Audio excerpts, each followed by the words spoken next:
Lietuvos turizmo, laisvalaikio ir kultūros naujienų portalas.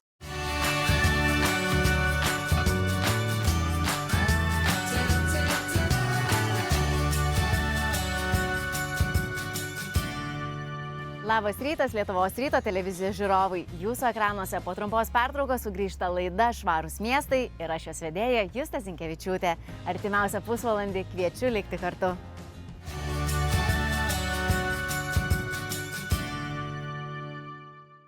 Rugpjūčio 23-24 dienomis Melnragėje vyko kasmetinis aplinkosaugos, edukacijos ir kultūros festivalis Darom prie jūros.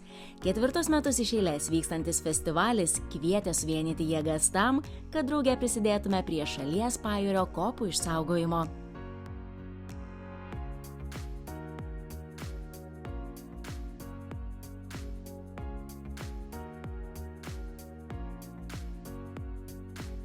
Šiandien kaip tik baigėsi krantotvarkos darbai, buvo sutvarkytas milžiniškas plotas kopų, buvo surinkta daugybė šiukšlių ir dabar vyksta tokia tvarumo laboratorija. Tvarumo laboratorija yra Lietuvos jūrų muziejaus ir mes darom projektas, kuriame įvairios organizacijos ir įvairūs verslai pristatinėja savo iniciatyvas, pasakoja, kaip jie tvariai gyvena, kokius tvarius sprendimus taiko, pasakoja apie savo veiklą. Ir tikrai matom, žmonių susidomėjimas didžiulis, visi eina, klausinėja. Ir viena iš tų vietų, kur mes galim papasakoti apie tabakinės, tai būtent ir yra šita tvarumo laboratorija. Tai šiandien pasakojam žmonėm, kam galima naudoti šis tabakinės, kam jos yra skirtos, kodėl jos yra čia ir kiek pavyko išdalinti šią vasarą, nes vasara jau eina į pabaigą, festivalis šitas ir žymi tikriausiai jau vasaros pabaigą, tai kartu baigėsi ir mūsų kaip tik kampanija, edukacinė kampanija. Tai džiaugiamės ir pasakojam žmonėm apie šiuos rezultatus.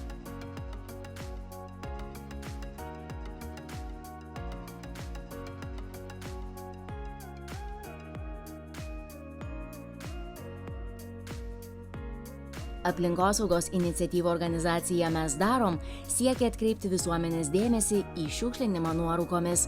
Tad visą vasarą vykdė kampaniją Nuorūka nebraškė, vasara nekvepia.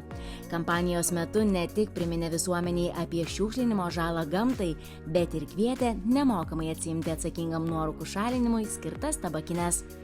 Tai visą vasarą tabakinės buvo galima atsiimti visuose Lietuvos kurortuose, taip pat nacionaliniuose, regioniniuose parkuose. Tai čia šalia savęs kaip tik turim Žemaitijos nacionalinį parką, tai jame irgi vis dar galima atsiimti tabakinės, tai kas vis dar nespėjo, tai kviečiam suskubti, nes jų dar truputį yra. Kartu žinoma sužinosite informaciją ir ką galite aplankyti, kokias gamtos vietas surasti tame parke.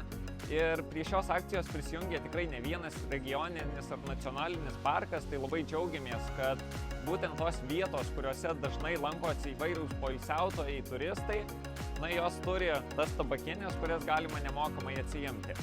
Tai šiais metais mes išdalinom 10 000 tabakinių, tai praėjusiais metais pradėta kampanija Nuorūka neslieka, žuvies nesuviliosi, pasikeitė į Nuorūka nebraškė, vasara nekvepia. Ir praėjusiais metais buvo išdalinta apie 6 000 tabakinių, o šiais metais nusprendėm, kad jų reikia išdalinti dar daugiau, nes tikrai visuomenės dėmesys yra milžiniškas. Ir kiekvieną kartą, net ir čia atėjus, iš tikro sulaukiam pačių geriausių atsiliepimų, reakcijų ir žmonės sako, va, naudosiu, dar ir draugam parnešiu, žinau, kas naudos. Tai labai džiaugiamės, kad tai yra toks prasmingas daiktas, kuris yra praktiškas. Ir tikim, kad tos 10 000 tabakinių išdalintos per visą vasarą poilsiautojams padės sumažinti nuorūkų kiekį gamtoje. Projektą įgyvendina VŠI Mes darom uždarosios akcinės bendrovės Philip Morris Baltic užsakymu. Šiuo projektu įmonė siekia šviesti visuomenę apie šiukšlinimo žalą mūsų aplinkai ir ypač vandens telkiniams, ugdyti rūkančiųjų sąmoningumą, skatinti elgtis atsakingai ir neišmesti nuorūkų, kur papuola. Jei šalia nėra šiukšliadėžės, nuorūkas galima susidėti į projekto metu dalinamas daugkartines tabakines, o vėliau jas ištuštinti į šiukšlių dėžę.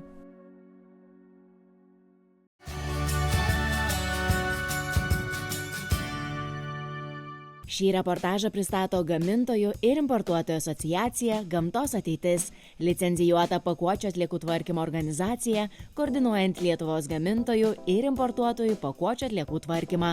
Apie pakuočių atliekų rūšiavimą plačiau gamtosateitis.lt. Mūsų įmonė, mano vadovaujama įmonė UAB Optita, užsiima mažmeninė, didmeninė prekyba buitinės technikos, elektronikos. Pernai atšventėm 25 metus. Tai pagrindas yra mažmeninė prekyba, o kažkiek turim ir didmenos, kur prekiaujame, importuojame produktus iš kitų šalių ir jas tiekiam kitas netgi šalis. O jei kalbėtume apie ekologiją ir tvarumą, kiek daug ar mažai yra šitų dalykų pas jūs įmonėje? Mes stengiamės kurti produktus, kuriuos renkamės, kad jie būtų tvarūs.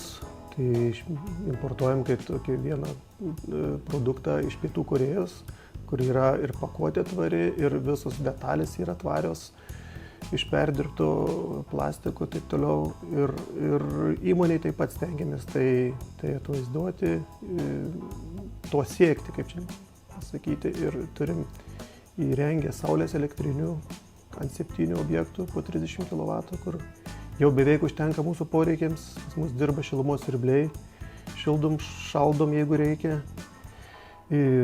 Taip pat turim perdirbimo pakuotės, presuojame, jos yra švarios, ne ant lauko paliktos, tai kartono supirkėjai, kaip čia surinkėjai, tikrai patenkinti mūsų supresuotų atrinktų kartonų. Čia yra, kur kalbėjom, sulčiaspaudės pakuotė. Taip, va čia produktas iš Pietų Korėjos, sakykime. Vat ir kad polistirolo nėra. Tai aš tokią pakuotę, jeigu randu namuose, aš jau metu į kompostą visada, tai šeimoje pas manęs jau vaikai žino. Tada aš esu baubas šito perdirbimo, tai šalininkas, tai jie labai jau kartais pykstamės mes dėl to. Ir taip tiesiog netgi kas turi kompostus, gali dėti į tokį kompostą šitą. Aš, pavyzdžiui, namuose tai metu į kompostą viską. Yra ir arbūzų liekanos, ir bananų liekanos, aš viską metu. O daug žmonių dėl šito nesusimasto, kaip pavyzdys. Ir jaunimas, pas manęs 3 vaikai yra, jie labai šneka apie tvarumą, apie kaip pakuočių negalima pirkti, ten daug supakuotų kartų. Bet jie bananų žievę, jie meta į šiukšlinę, tai aš sakau, žinot, kiek kainuoja CO2 jo nuvežimas.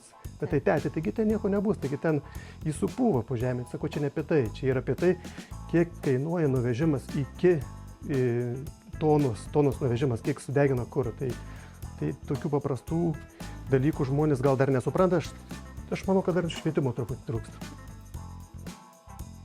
Dar pakalbėkime apie produkto pakuotes ir jų rūšiavimą. Kokius sprendimus čia taikote? Visų pirma, mes stengiamės importuoti produktus tokius, kurie neturi polistireno, kas yra įmanoma dar, tai iš Pietų Korėjos vežantis produktai mūsų šito neturi. Taip pat esam atsakingai pasirinkę perdirbėją pakuočių surinkimo Gamtos ateitis, kur prieš kelis metus bankrutavusi viena įmonė, teko rinktis. Tai ir jau tada rinkomės atsakingiau ir žinome, kad įsitikinę, kad šita įmonė perdirbs pakuotę tvariai ir bus viskas atsakingai vykdoma. Ar teisingai pasakysiu, kad produktų prekyba yra ne vienintelė jūsų įmonės veikla? Taip, mes turim viešbutį Šilalėje, 24 kambarių. Taip pat jie turi saulės elektrinę. Taip pat visi kambariai šildomi šilumos siurbliais. Tai tiesiog tai irgi tvaru. Mes taip pat perkam cheminės medžiagas, visas tvarias, šampūnai, dušo želė. Viskas yra. Stengiamės, kad būtume ekologiški.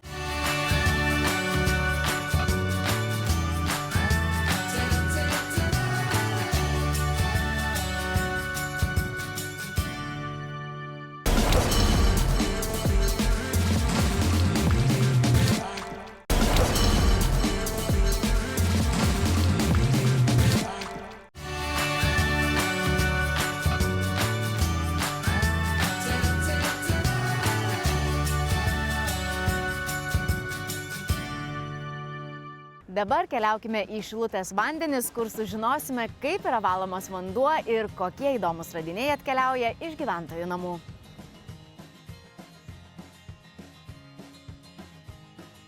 Kadangi šiandien laukia ilga filmavimo diena, o mano vandens gertuvė jau tuščia, tai aš pasinaudosiu Šilutės teikiamą paslaugą vandens stotelė ir prisipildysiu gertuvę. Einam.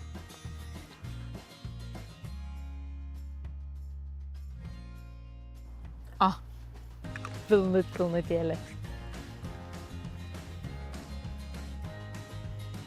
Labadiena, Alfredai. Labadiena, Labai gerbiama malonu. Justė. Labai gražiam mieste gyvenat. Kaip pavyksta tokį gražų miestą puoselėti ir išlaikyti? Nu, čia ir svarbiausiai mūsų turbūt viso rajono šūkis yra toksai, kad tvarkyt gamtą, tvarkingai prižiūrėti ekologiją, didžiausią dėmesį kreipti. Vot ir matom, 513 metų garbiai buvo pastatyta šita kolonėlė ir kadangi šiais metais vyko Lietuvos vandentiekio asociacijos mokinių plakatų konkursas, tai nusprendėm, kadangi ir iš to tam konkurse mūsų rajono viena mergaitė laimėjo 3 vietą, tai mes nusprendėm šilutiškių vaikų darbais papuošti dar netgi šitą kolonėlę, kad būtų trauka į šitą parką ir į šitą miestą ir taip pat bandyti supažindinti vaikus ir jaunimą su vandens, vandeniu, ekologija ir kad reikia gerti, kaip mūsų Šilutės vandenų šūkis yra Šilutės vandenį geri, sveikai gyveni. Dar žinau, kad Šilutėje turite šūkį Šilutėje vanduo ir žmonės, kurie veržlų gyvenimą. Ką ši frazė slepia? Ši frazė slepia, kadangi tvirtinamas rajono planas būtent toksai ir buvo priimta šitokia koncepcija tiek valdžios, tiek gyventojų, o slepiasi po šito. Tai pirmiausia, aišku, tvarus ir geras gyvenimas Šilutėje, ekologiškas verslas. Vienu žodžiu, smagu gyventi ir dirbti Šilutėje. O kalbant apie jūsų įmonę Šilutės vandenys, kiek joje yra tvarumo ir ekologijos? Šilutės vandenys, kaip mes dirbam, jau nuo 98 metų Šilutės vandenys turi perėmus visą rajoną. Tiek nuotekas, tiek vandentiekį, tiek kanalizaciją. Tai mes aptarnaujam 15 000 vartotojų. Nu, tai priskaičiavom, Šilutėje gyvena 38-40 tūkstančių, tai mes aptarnaujam apie 30 000, yra mūsų abonentų. Turim pastatę 19 valymo įrenginių. Turim 70 vandenviečių. Vienas iš didžiausių valymo įrenginiai tai yra Šilutės miesto valymo įrenginiai. Tai tada kviečiu jūs tenais ir mes apžiūrėsim vietoj ir papasakosim, ką mes ten veikiam ir ką mes ten darom. Gerai, važiuojam. Važiuojam. Šilutės vandenys direktorius Alfredas mus atlydėjo į Šilutės nuotekų valymo vietą. Ir dabar keliauju susipažinti su šios vietos vadovu Henriku. Henrikai, mes sveikinamės ant kalnelio. Kodėl būtent čia? Tai yra pagrindinė tokia kaip ir vieta, į kurią atbėga buitinės nuotekos iš viso miesto, iš įmonių, iš buitinių vartotojų, viskas patenka čia. Tai yra toks kaip pirminis valymas, iš kurių pašalinamas šiukšlės, kurios, na, aišku, patenka pas buitinius vartotojus namuose. Tai kamščiai, skudurėliai, visokie, saldainių popierėliai. Tai yra čia atfiltruojama ir toliau perdodama tolimesniam valymui.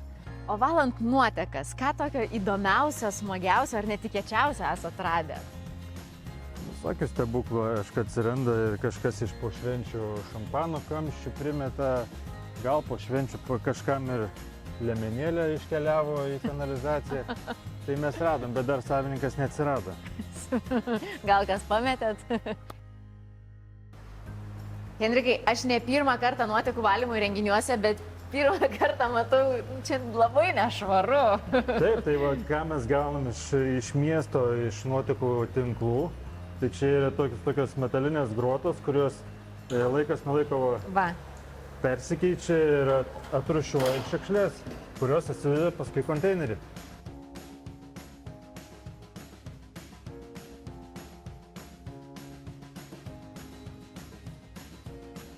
Po pirminio apvalymo tenai kur šiukšlės atsirūšiuoja, toliau vanduo teka į čia šalia esančius pirminius nusodintuvus, kur lengvesnės detalės esančius vandenyje pasiduoda toliau į apdorojimą. Tas vanduo paskui teka į antrinius nusodintuvus, tenai jau darbą savo vykdo bakterijos, kurios minta medžiagomis ištirpusiomis vandenyje. Vandenį tiekiam žmonėm ir tuo pačiu jisai grįžta pas mus atgal, mes jį išvalome ir grąžinam gamtai.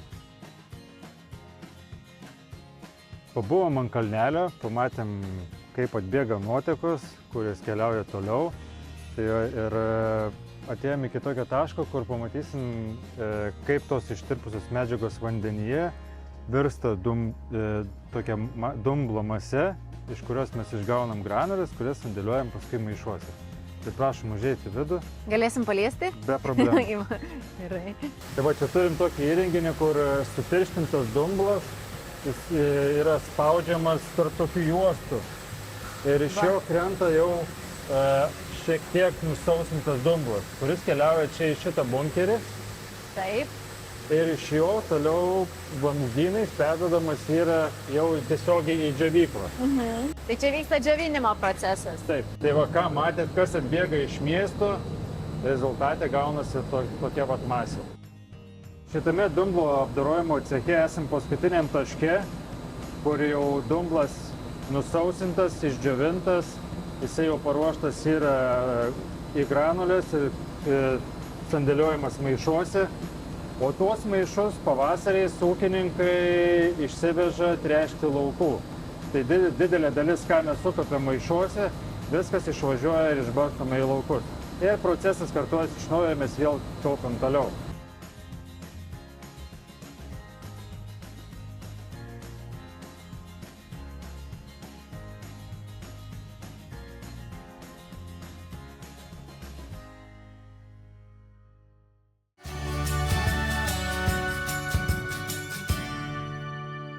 Šį reportažą pristato Gamintojų ir importuotojų asociacija Gamtos ateitis, licencijuota pakuočių atliekų tvarkymo organizacija, koordinuojant Lietuvos gamintojų ir importuotojų pakuočių atliekų tvarkymą. Apie pakuočių atliekų rūšiavimą plačiau gamtosateitis.lt. Mūsų įmonė, mano vadovaujama įmonė UAB Optita, užsiima mažmeninė, didmeninė prekyba buitinės technikos, elektronikos. Pernai atšventėm 25 metus. Tai pagrindas yra mažmeninė prekyba, o kažkiek turim ir didmenos, kur prekiaujame, importuojame produktus iš kitų šalių ir jas tiekiam kitas netgi šalis. O jei kalbėtume apie ekologiją ir tvarumą, kiek daug ar mažai yra šitų dalykų pas jūs įmonėje? Mes stengiamės kurti produktus, mes kuriuos renkamės, kad jie būtų tvarūs. Tai importuojam kaip tokį vieną produktą iš Pietų Korėjos, kur yra ir pakuotė tvari, ir visos detalės yra tvarios, iš perdirbto plastiko ir taip toliau. Ir įmoniai taip pat stengiamės tai atvaizduoti, to siekti, kaip čia pasakyti. Ir turim įrengę saulės elektrinių ant 7 objektų po 30 kW, kur jau beveik užtenka mūsų poreikiams, pas mus dirba šilumos siurbliai, šildom, šaldom, jeigu reikia. Taip pat turim perdirbimų pakuotės, presuojame, jos yra švarios, ne ant lauko paliktos, tai kartono supirkėjai, kaip čia surinkėjai, tikrai patenkinti mūsų supresuotų, atrinktų kartonų. Čia yra, kur kalbėjom, sulčiaspaudės pakuotė. Taip. Tai va čia produktas iš Pietų Korėjos, sakykime, ir kad polistirolo nėra, tai aš tokią pakuotę, jeigu randu namuose, aš jau metu į kompostą visada, tai šeimoje pas manęs jau vaikai žino, kad aš esu baubas šito perdirbimo, tai šalininkas, tai jie labai jau kartais pykstamės mes dėl to, ir taip tiesiog netgi kas turi kompostus, gali dėti į tokį kompostą šitą. Aš, pavyzdžiui, namuose tai metu į kompostą viską, yra ir arbūzų liekanos, ir bananų liekanos, aš viską metu, o daug žmonių dėl šito nesusimasto, kaip pavyzdys ir jaunimas, pas manęs 3 vaikai yra, jie labai šneka apie tvarumą, apie kaip pakuočių negalima pirkti, ten daug supakuotų kartų, Bet jie bananų žievę, jie meta į šiukšlinę, tai aš sakau, žinot, kiek kainuoja CO2 jo nuvežimas.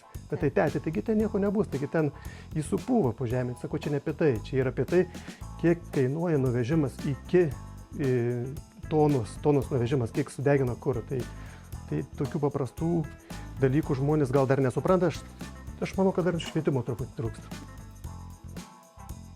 Dar pakalbėkime apie produkto pakuotes ir jų rūšiavimą. Kokius sprendimus čia taikote? Visų pirma, mes stengiamės importuoti produktus tokius, kurie neturi polistireno, kas yra įmanoma dar, tai iš Pietų Korėjos vežantis produktai mūsų šitų neturi. Taip pat esam atsakingai pasirinkę perdirbėjų pakuočių surinkimo Gamtos ateitis, kur prieš kelis metus bankrutaus viena įmonė, teko rinktis. Tai ir jau tada rinkomės atsakingiau ir žinome, kad įsitikinę, kad šita įmonė perdirbs pakuotę tvariai ir bus viskas atsakingai vykdoma. Ar teisingai pasakysiu, kad produktų prekyba yra ne vienintelė jūsų įmonės veikla?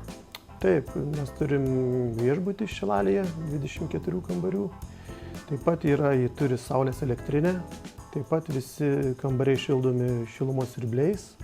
Tai tiesiog tai irgi tvaru. Mes taip pat perkam cheminės medžiagas, visas tvarias, šampūnai, dušo želė. Viskas yra. Stengiamės, kad būtume ekologiški. Šiandien tai buvo viskas, ką jums norėjome parodyti. Ačiū, kad žiūrėjote. Pasimatykime ir kitą šeštadienį 11 val. Per Lietuvos ryto televiziją.